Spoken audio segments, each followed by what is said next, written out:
not a radical idea. I'm asking Walmart, the employees are asking Walmart, pay the workers there a living wage. You don't get rich on $15 an hour, that's for sure. But at the very least, you could live with some security and dignity.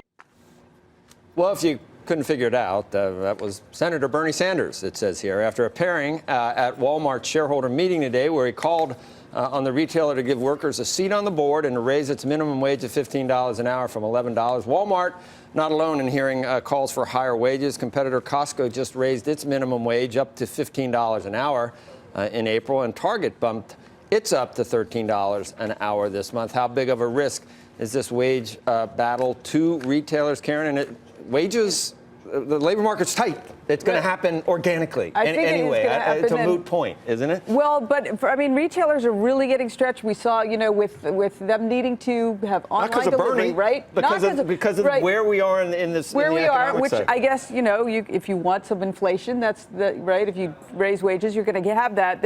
I'm concerned about some of the retail elements out there. One thing, though, that is working in favor for the retailers, if you look at what's happened actually with the oil move today, look at gas prices, which lag a little bit. That's going to be one thing that's going to help consumers be able to still, Americans love to shop. So that's important to help. But I think the wage thing is real. I think that will be absorbed, though. I think the wage thing, Joe, is real only when you drop it in the middle of a sector, a consumer staple sector, in a big box store that has an unbelievably competitive landscape. So look at Kroger, for example, who was cutting prices last year to gain market share. It actually worked somewhat. And again, these guys are all in massive competition with each other, and no one can compete with Walmart, who at one point let go of the ability, or the desire, I should say, to compete on price. Kroger's been raising prices. It's been killing volumes. If you look at the week, I was just reading this report from Wolf, which points out that these guys are basically at their highest prices since July of 2018,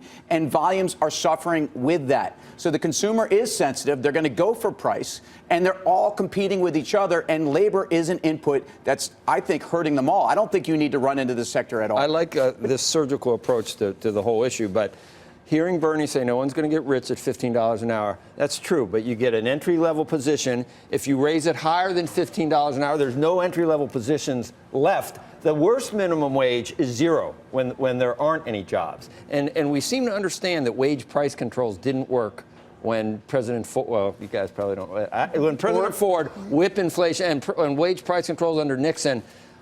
It is a wage control, and the market needs to dictate price. Are any retailers still paying $7 an hour, which Probably is where not. the federal minimum wage is right now? No. Have you seen what happens when you go to 15 in a city like Seattle or and suddenly businesses start shutting down? It should be organically, in a strong economy, people can ask for more money, right? But yes, I agree with that. But there's another part of it, which is, do the retailers get hurt if they have to work? That's what I mean. You guys are looking surgically at. There will be higher wages. But I think if you look at a Costco, which has had higher wages, they do get a very good multiple, because they have had better relations with their employees than some that don't. Loyalty, so, they get to attract good people. Right. So there is a virtuous cycle that goes on there as well. I think that Walmart can absorb higher wages. But if you were to talk to Bernie and say, okay, I guess if you said, how about 50 an hour? Does he understand that there is a breaking point when you get up to a certain point where it actually, you start losing jobs, people at entry-level positions can't work anymore? Anyway,